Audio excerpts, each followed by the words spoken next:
à tous, aujourd'hui on se retrouve pour une toute nouvelle vidéo et aujourd'hui je vais vous parler de deux livres que j'ai dû étudier au collège et qui m'ont particulièrement marqué.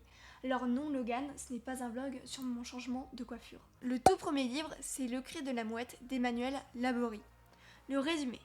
Lorsqu'Emmanuelle a 7 ans, elle découvre la langue des signes. Le monde s'ouvre enfin, elle devient une petite fille rieuse et, entre guillemets, bavarde. À l'adolescence, pourtant, tout bascule. Au désarroi de son âge s'ajoute la révolte de voir nier l'identité des sourds. Emmanuelle ne peut plus concilier l'univers des entendants et le sien. Elle se referme, dérive, se perd dans des expériences chaotiques. Mais, lucide et volontaire, elle réagit et choisit de se battre. Elle réussit à passer son bac, lutte pour faire reconnaître les droits de 3 millions de sourds français, puis s'impose magistralement au théâtre dans Les Enfants du silence. Le cri de la mouette est le témoignage d'une jeune fille qui, à 22 ans, a déjà connu la solitude absolue, le doute et le désespoir, mais aussi le bonheur, la solidarité et la gloire.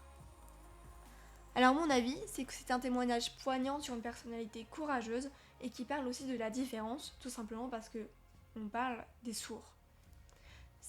La langue des signes est une langue qui m'a toujours fascinée depuis toute petite et je regrette vraiment qu'elle ne soit pas étudiée à tous. Ensuite, le deuxième livre, qui est également un téléfilm, vous avez peut-être dû en entendre parler, c'est Marion, 13 ans pour toujours, de Nora Fraisse, ou Fraise, je ne sais pas du tout comment ça se prononce. Normalement c'est Fraisse, je sais pas, bref. Résumé. En France, un élève sur 10 est victime de harcèlement à l'école. C'est énorme. Marion, ma fille, le 13 février 2013, tu t'es suicidée à 13 ans en te pendant un foulard dans ta chambre. Sous ton lit en hauteur, on a trouvé ton téléphone portable, attaché au bout d'un fil, pendu lui aussi, pour couper symboliquement la parole à ceux qui, au collège, te torturaient à coups d'insultes et de menaces. J'écris ce livre pour te rendre hommage, pour dire ma nostalgie d'un futur que tu ne partageras pas avec moi, avec nous. J'écris ce livre pour que chacun tire les leçons de ta mort, pour que les parents évitent à leurs enfants de devenir des victimes comme toi, ou des bourreaux, comme ceux qui t'ont fait perdre pied, pour que les administrations scolaires s'évertuent à la vigilance, à l'écoute et à la bienveillance à l'égard des enfants en souffrance.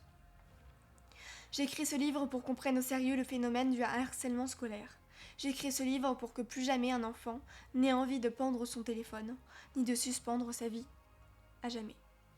Un récit recueilli par Jacqueline Rémy. Mon avis, c'est que c'est un livre très touchant et rempli d'émotions.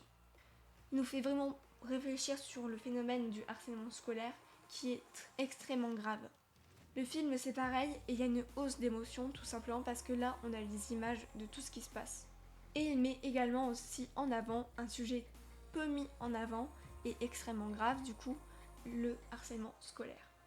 C'est un sujet très grave, vraiment, si vous en êtes victime, je vous conseille réellement, vraiment, d'aller en parler à quelqu'un de confiance, un adulte qui pourra en parler au directeur ou bref, à une personne compétente pour faire bouger les choses et pour vous aider à ne plus être harcelé, tout simplement.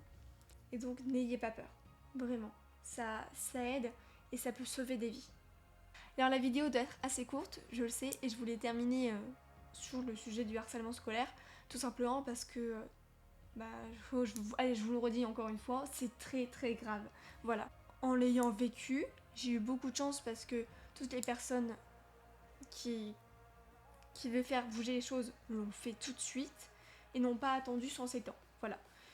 Et dans Marion 13 ans pour toujours, on peut voir que en gros, les directeurs, etc., ils remettent la faute sur les autres, ou ils réfutent vraiment tout ce qui s'est passé. Donc c'est vraiment un sujet qui m'énerve, parce qu'il y a personne qui ose bouger ses fesses pour changer, pour aider les personnes qui sont mises en cause. Donc voilà, j'ai des idées très claires sur certaines choses liées aussi à l'enseignement, à l'école tout court, parce que les programmes liés au programme, etc. Et ça, j'en parlerai sûrement dans une autre vidéo par rapport au niveau scolaire qui baisse au fur et à mesure des années. Et rien n'est fait pour faire augmenter le niveau, parce qu'on est dans la culture de la médiocrité et ça m'énerve.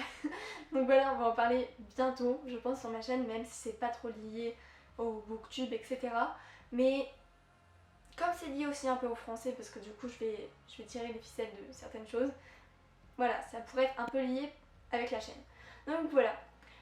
Voilà, merci à tous d'avoir regardé cette vidéo, j'espère qu'elle vous aura plu. Si c'est le cas, n'hésitez pas à lâcher un pouce bleu, à vous abonner, ça me ferait extrêmement plaisir. N'oubliez pas, il y a les liens pour lire mes histoires dans les descriptions, tout comme mon Instagram et mon blog. Et on se retrouve pour une prochaine vidéo. Salut, salut!